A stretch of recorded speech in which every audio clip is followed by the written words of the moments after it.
nabiyyi sallallahu alayhi wa sallam. Ẹ̀rí gbogbo ẹni tí sọ pé òun ló ń nífẹ̀ẹ́ ànábì jù. Báwo la ti fẹ́ mẹ́ni tó nífẹ̀ẹ́ ànábì? Bó la ti fẹ́ mẹ́ni tó kórìíra ànábì sallallahu alayhi wa sallam? Wa kayfa tatahaqqaqu mahabbatu? Báwo la ṣe fẹ́ rí ìwà ẹni tó mọ̀ pé òun nífẹ̀ẹ́ ànábì? Ẹ dákun gbogbo ẹni tí sọ pé òun nífẹ̀ẹ́ ànábì láyé. Ó lè nífẹ̀ẹ́ ànábì tó àwọn sàhábà tí ń rí ànábì, tí wọ́n bá ànábì lò gbà. Ìfẹ́ tí wọ́n ní tọ́lọ́run bá fi wá ròyìn wọn nínú al-Qur'an al-Karim. Falladhina amanu bi, àwọn tí wọ́n gbàfà fún ànábì sallallahu alayhi wa sallam. Wa azzaruhu, wọ́n tún wá rọ kiri káàrẹ̀, wọn ò jọ̀wọ́ sùtọ́ọ̀bá. Wa nasaruhu, wọ́n tún wá ran ànábì lọ́wọ́.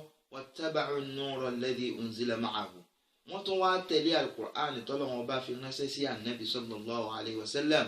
Ulaika humul muflihun, Ọlọ́run ní gbogbo wọn yẹnyẹn wọ́n ti jẹ́ ẹni tí ó là níwájú Ọlọ́run, àwọn ni wọ́n ó jèrè níwájú Ọlọ́run. Látara àfẹ́ tí wọ́n ní sí ànábì kò pé kí wọ́n má tẹ̀lé al-Qur'an al-Karim. Wọ́n sọ pé ìfẹ́ ànábì ju al-Qur'an lọ, wọ́n gbà pé ìtẹ̀lé ànábì gangan nífẹ̀ẹ́ rẹ̀. Ọlọ́run fi wá sọ pé radiyallahu anhum wa radu anhu. Àti gbogbo ẹni tí bá ń wá yọ́nú Ọlọ́run tó sì nífẹ̀ẹ́ ànábì, ó gbọ́dọ̀ tẹ̀lé tí ànábì gbé wá. Ọlọ́run sọ pé qul in kuntum tuhibbuna Allaha fattabi'uni. Ọlọ́run fi sọ pé tó bá jẹ́ wípé ẹ bá nífẹ̀ẹ́ Ọlọ́run, ẹ bá gbà pé Ọlọ́run ọba ló dá yín, ọ̀dọ̀ Ọlọ́run ọba lẹ́sìn padà sí, fattabi'uni. Àfi kẹ́ ẹ tẹ̀lé tànábì o, àfi kẹ́ ẹ tẹ̀lé ojúpọ̀nà ànábì. Yuhbibkumullah, Ọlọ́run ọba wà nífẹ̀ẹ́ yín tẹ́ ẹ bá ṣe léyìí. Ẹ lọ́dọ̀ Ọlọ́run, ẹ jẹ́ ní ayọ̀ lọ́dọ̀ Ọlọ́run. Kò tún wá tán síbẹ̀, wa yaghfir lakum dhunubakum, ọba náà ó forí ẹ̀ṣẹ̀ yín jìn yín. Wallahu ghafurur rahim, ọba aláforíjìn ọba oníkẹ́ lọ́lọ́run. Èyí fi ń yé wa kí gbogbo àwọn àfáà sàmánì tá à ń rí láyé lóde lónìí, tẹ́lómi ó sọ pé òun nífẹ̀ẹ́ ànábì, ìfẹ́ ànábì ju ìrun lọ lọ́dọ̀ tòun. Ẹ dákun só nífẹ̀ẹ́ ànábì àbó kórìíra ànábì sallallahu alayhi wa sallam. Ó sì lè nífẹ̀ẹ́ ànábì kó má kírun, ó sì lè nífẹ̀ẹ́ ànábì kó má yẹ̀yẹ́ al-Qur'an al-Karim. Ṣéfẹ́ ànábì ni? Ẹlòmí ó sọ wípé òun nífẹ̀ẹ́ ànábì Salatul Fatihi lọ́dọ̀ tòun ó ju ìrun lọ. Ṣéfẹ́ ànábì leléyìí àbó kórìíra ànábì àti tó gbé wá. Ẹlòmí ó ní Salatul Fatihi lọ́dọ̀ tòun ó ju al-Qur'an ìwé tọ́lọ́run, tanzilun minar rahmanir rahim, ìwé tọ́lọ́run ọba fi ránṣẹ́ sí a káyé wa ó lè dá akọ́rùn wa ó lè sùn wọn. Ẹ dákun ṣéfẹ́ ànábì ni irú onítọ̀hún ní àbó kórìíra ànábì sallallahu alayhi wa sallam. Abẹ́lómi ó sọ wípé iná kàlẹ́ kan lòun fà, iṣẹ́ kan òun ti wà sọ́là, òun ò gbọ́dọ̀ kírun mọ́, àbí òun ò gbọ́dọ̀ ṣàlùwàlá mọ́. Ṣéfẹ́ ànábì leléyìí? Ọlọ́run bá pa wá láṣẹ nínú al-Qur'an al-Karim. Gbogbo owó àfáà sàmánì tó ń da yírú tó ń dẹ̀sìn irú, Ọlọ́run bá ní wa aqimus salata wa atuz zakata wa ati'ur rasula la'allakum turhamun. Suratul Nur. Ọlọ́run bá ní ìrun wákàtí márààrún yín kò gbọ́dọ̀ já létí, ẹ máa kí n jojúmọ́ lásìkò tọ́lọ́run bá làálẹ̀ fún wa. Wa atuz zakata, tó wọ yín bá wọ zaka ẹ gbọ́dọ̀ má yọ. Wa ati'ur rasula, ẹ sì gbọ́dọ̀ tẹ̀lé ànábì dandan ni la'allakum turhamun. Ọ̀nà tẹ́ fi lè gbà rí kẹ́ lọ́dọ̀ Ọlọ́run, ọ̀nà tẹ́ fi lè gbà tẹ́ fi lè là níwájú Ọlọ́run ọba nù. Ẹ dákun ọ̀nà tọ́lọ́run ọba ló fi ilẹ̀ fún wa yìí. Ẹlòmí ọ̀rọ̀ náà ńlẹ̀ yóò tún máa rin gbó la ilaha illallah. Ọlọ́run bá wá sọ wípé Ọlọ́run bá tún wá confirm ẹ̀fà ní Suratul Baqarah fún gbogbo ẹni tí ó bá wà lójú ọ̀nà tọ́lọ́run tó sì ń tẹ̀lé tànábì wípé ojú ọ̀nà ni ẹ wà. Ìwọ tó fi ẹnu àtẹ́kàn gangan lọ wà lójú ọ̀nà àánú. Ìwọ tó fẹ́nu àtẹ́kàn al-Qur'an ìwé tọ́lọ́run gangan ojú ọ̀nà àánú ló ń tọ̀ ń wà. Ọlọ́run bá ní alif lam mim dhalikal kitabu la rayba fihi. Al-Qur'an tẹ́ ń wò yìí kìí sọ̀rọ̀ ọ̀rọ̀ Ọlọ́run ọba ni, kìí sọ̀rọ̀ awẹ́wà. Hudan lil muttaqin, yóò máa jẹ́ mọ̀nà fáwọn tí wọ́n dúró tọ́lọ́run, àwọn tí wọ́n páyọ̀ Ọlọ́run. Alladhina yu'minuna bil ghaibi, àwọn tó jẹ́ wípé wọ́n gbà pé Ọlọ́run ọba ń bẹ, àwọn màláíkà ń bẹ, iná ń bẹ, àlìjánnà ń bẹ. Wa yuqimuna as-salah, wọ́n sì ń kírun wọn déédéé. Allahu akbar. Nígbà Ọlọ́run wá sọ gbogbo òròyìn tán, Ọlọ́run wá ní ulaika ala hudan min rabbihim. Ọlọ́run ní gbogbo àwọn tí wọ́n bá ṣe léyìí, gbogbo wọn kírun ojú ọ̀nà ló wà. Ulaika ala hudan min rabbihim. Gbogbo wọn tí ó gbàfà fún al-Qur'an al-Karim, ulaika ala hudan min rabbihim, ojú ọ̀nà ló wà. Gbogbo wọn tí ó gbàfà fún ànábì tinútòde, tó fojú yẹ̀yẹ́ gbogbo tí ànábì gbé kalẹ̀, ulaika ala hudan min rabbihim wa ulaika humul muflihun. Ọlọ́run bá nílùú wọn ni wọ́n là níjọ́ gbẹ̀ndẹ̀ al-Qiyamah. Ọlọ́run mọ́sà kàwá náà kúnnú wọn. Ọlọ́run mọ́sà sọ wá ń bí àwọn àfáà sàmánì, gbogbo àwọn àfáà tá à ń rí wọ̀nyí.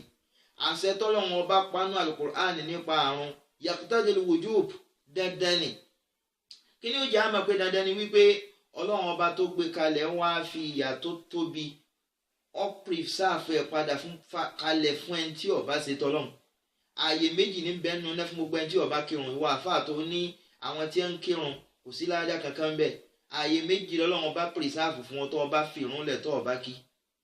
ààyè méjì lọ́lọ́run ọba preserve fún gbogbo ẹni tí ó wò wípé ìrun ọ̀jẹ̀ nǹkankan àbáwọn tí ń kírun ẹlẹ̀ wọn lóko kí ni wọ́n ń kí ládàá wo ní ẹ̀rí bẹ́ẹ̀. La ilaha illallah inna lillahi wa inna ilayhi raji'un. ààyè alákọ̀ọ́kọ́ la ń pè ní sakor nínú iná lọ́wà. ààyè náà gbóná tayọ àlà. àwọn màláìkà àwọn amúnimọ̀dá ní bẹ́ẹ̀ àwọn tí wọ́n fìyà jẹ èèyàn ní bẹ́ẹ̀. ọlọ́run wá nígbà táwọn èrò àlìjẹ́nà bá ń lọ nígbà táwọn bá ń gba fàájì lọ nínú àlìjẹ́nà wọ́n wá máa ráwọn èrò náà tí wọ́n ń jẹ ń yà tí wọ́n ń kígbe ẹlẹ́ta ẹlẹ́rọ tí wọ́n ń kígbe pé ìyà yìí pọ̀ tí wọ́n ń kígbe pé ẹgbà wọn. àwọn ará àlìjẹ́nà wà bí wọ́n lè rí pé ma salakakum fi saqar. kí ló sún yín débi ìyà tó pọ̀ tó báyìí? kí ló sún yín débi wàhálà tó pọ̀ tó báyìí? ẹ̀rí dáhùn alákọ̀ọ́kọ́ tí wọ́n dáhùn jàmáà ọlọ́run mọ́ yọrùn kó lọ́rùn ẹnì kọ̀ọ̀kan wa mọ́ yọ Qur'an kó lọ́rùn ẹnì kọ̀ọ̀kan wa. wọ́n pe qalu lam naku minal musallin. ohun tí wọ́n máa sọ náà ni wípé àwọn èékírun. ẹ dákun gbogbo wa àfáà tó ń sọ kàtàkàtà káàkiri ọlọ́run ní jẹ́ ẹ sọnù kẹ́ ẹ tó sọnù ẹ sì má sọ àwọn èèyàn nù kọ́mọ jẹ́ pẹ́yìn náà lẹ́tọ̀ọ́ wọn á ru ẹ̀ṣẹ̀ wọn jọ gbé dẹ̀rù kìyàmà. ẹ̀rí ayé ẹlẹ́ẹ̀kejì tọ́lọ́run ọba pírísàfù kalẹ̀ fún gbogbo owó tó onírun ọ̀já mọ̀ nǹkankan kó lè ya túbá kó tó kó láyé là ń pè ní gọ́yà. ọlọ́run ọba wọn ní fa khalafa min ba'dihim khalfun adaa'u s-salah. ọlọ́run lẹ́ẹ̀ máa rí láwọn àsìkò tí ń bọ̀ yẹn máa rí ní ìsìn ẹ̀ máa ráwọn àfáà tí wọ́n sọ pé wọn ọ̀jẹ́ mọ̀ nǹkankan mọ́. Salatul Fati lọ́dọ̀ táwọn ojú oorun lọ. ọlọ́run ọba ní fa khalafa min ba'dihim khalfun adaa'u s-salah. àwọn fanákàlẹ́ kan àwọn wà sọ́là débi kan àwọn ọ̀gbọ́dọ̀ kírun mọ́. ọlọ́run lẹ́ẹ̀ máa ríru wọn. wattaba'u shahawat.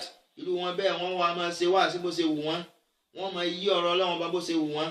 ọlọ́run bá ní fasawfa yalqawna ghayya.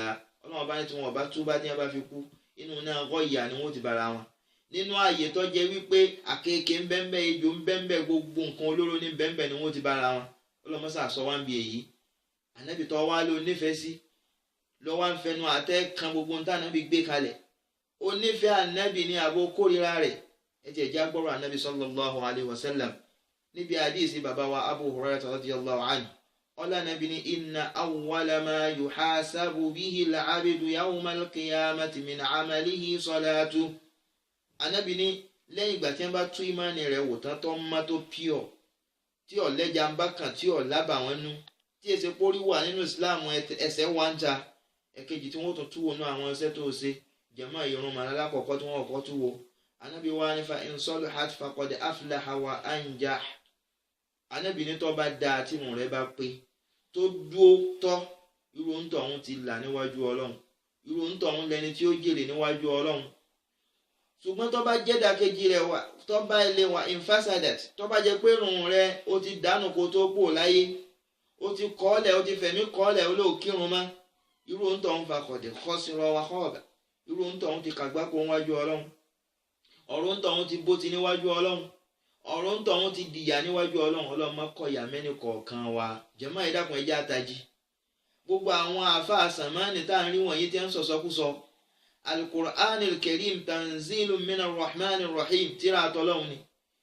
ó wá lè nífẹ̀ẹ́ ànábì kọ́ máa fẹnu àtẹ́ kan tí ànábì tó gbé kalẹ̀. ó wá lè nífẹ̀ẹ́ ànábì kó kórìíra tí Ọlọ́run ọba gbé kalẹ̀ tánábì gbé kalẹ̀. ẹ dákun irú ọmọ wo la fẹ́ pọ ọmọ tó jẹ́ pé ń gbá bàbá rẹ̀ létí ọmọ ọkọ ni àbọ̀ máa lè. irú ọmọ wo la fẹ́ pọ ọmọ akótilétà ọmọ ọkọ ni àbọ̀ máa lè. irú ọmọ wo la fẹ́ pọ ọmọ tó jẹ́ pé ń lọ bá ọkọ bàbá rẹ̀ jẹ́ ń ta sọmọ rẹ̀ láàpẹ ni àbọ̀ máa burú. jẹ́mi ẹja wa náà gbé yẹ̀wò síra wọn. gbogbo ẹni tí ó bá kórìíra al-Qur'an al-Karim gbogbo ẹni tó bá kórìíra nǹkan kan nù tọ́lọ́run bá gbé kalẹ̀ Ọlọ́run bá ní dhalika bi annahum karihu ma anzala Allah fa ahbata a'malahum. gbogbo ẹni tó bá kórìíra tọ́lọ́run gbogbo ẹni tó bá kórìíra tànàbí sallallahu alayhi wa sallam Ọlọ́run ló wọn bá ṣe irú ń tọ̀hún jẹ́ yóò kú iṣẹ́ rẹ̀ dànù bí èlùbọ́ tí ò ní jẹ́ nǹkan kan wájú Ọlọ́run.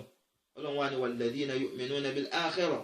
gbogbo wọn tó ọba mà pọ́ pàdé Ọlọ́run ọba ń jọ kan gbogbo wọn tó ọba mà wípé Ọlọ́run ọba san lẹ́san gbogbo ń tó ṣe gbogbo wọn tó bá mọ̀ wípé ìjọ kan láàfà ayé ilẹ̀ tá a lọ bá Ọlọ́run ilé ayé yìí kò jẹ́ nǹkan kan gbogbo wọn tó bá mọ̀ wípé ẹ̀san ń bẹ lọ́dọ̀ Ọlọ́run yu'minuna bi ọgbọ́dọ̀ gbà fún al-Qur'an al-Karim pé wèé tọ́lọ́run yu'minuna bi ọgbọ́dọ̀ gbọ́ gbogbo ayé rẹ lórí al-Qur'an al-Karim wa hum ala salatihim yuhafidhun ó ń tọ́ wọn ò sì gbọ́dọ̀ fi irun rẹ̀ lẹ̀ Allahu Akbar méjèèjì lọ́lọ́run ọba kó pọ̀ Suratul An'am wa hum ala salatihim yuhafidhun tó o bá gba al-Qur'an gbọ́ tán o sì gbọ́dọ̀ ya kíkan dákan sí ọ gbọ́dọ̀ pé nákàlẹ́ kan lọ fà tí òjò kírun mọ́ ọ̀rọ̀ tọ́lọ́run ọba lélẹ́yìí Ọlọ́run wá nírú àwọn àfáà báyìí ẹ bá ti ń rí wọn láwùjọ kẹ́ ẹ lè máa yá yàgò fún wọn. wa idha nadaytum ila as-salah irú àwọn àfáà bẹ́ẹ̀ tí wọ́n bá ti gbọ́ táwọn èèyàn tí wọ́n bá ti gbọ́ tí wọ́n ń pèrun tí wọ́n bá ti gbọ́ tí wọ́n ń kírun tí wọ́n bá ti ráwọn kírun ittakhadhuha huzwan wa la'iba kò jẹ́ mọ́ nǹkan kan lójú tiẹ̀ wọ́n gbà pé irú àwọn bẹ́ẹ̀ wọn ò wà sọ́lá wọn ò dá nǹkan mọ̀ ní wọ́n tó fi ń kírun Ọlọ́run bá ní tẹ́ ẹ bá nírú àwọn àfáà bẹ́ẹ̀ láwùjọ dhalika bi annahum qawmun la ya'qilun ẹ ti mọ̀ pé irú wọn bẹ́ẹ̀ amukun mẹ́kọ̀ọ́ èèyàn ni á dhalika bi annahum qawmun la ya'qilun irú àwọn àfáà sàmánì bẹ́ẹ̀ ẹ ti mọ̀ pé làákàyè wọn dorí kodò dhalika bi annahum qawmun la ya'qilun tẹ́ ẹ bá ti ń rírú àwọn àfáà dayérú bẹ́ẹ̀ ẹ ti mọ̀ pé làákàyè wọn dọ̀bálẹ̀ dhalika bi annahum qawmun la ya'qilun Ọlọ́run ní tẹ́ ẹ bá ti ń rírú àwọn àfáà bẹ́ẹ̀ ẹ ti mọ̀ pé àwọn òmùgọ̀ èèyàn ni ẹ dákun jàmá ẹni tó rí ẹ pé lẹ́tẹ̀lé ni àbómùgọ̀ èèyàn ẹni tó jẹ́ wípé ọba wọn Ọlọ́run ọba gan ó kórìíra arú wọn gan lẹ́tẹ̀lé ni àbẹ́ntọ́ tẹ̀lé tọ́lọ́run ẹ dákun lakin idha salaka al-muhibbu sabilahu muta'assiyan bihadiyihi yatarassamu gbogbo ẹni tó bá nífẹ̀ẹ́ ànábì àfikọ́ tẹ̀lé ojú ọ̀nà àtànábì sallallahu alayhi wa sallam àmọ́ bí Ọlọ́run bá ní rabbana la tuzigh qulubana kí gbogbo mùsùlùmí mùmínì ẹjẹ́ àmọ́ sàdúrà yẹn ojoojúmọ́ Ọlọ́run ọba la tuzigh qulubana ba'da idh hadaytana wa hab lana min ladunka rahmatan innaka antal wahhab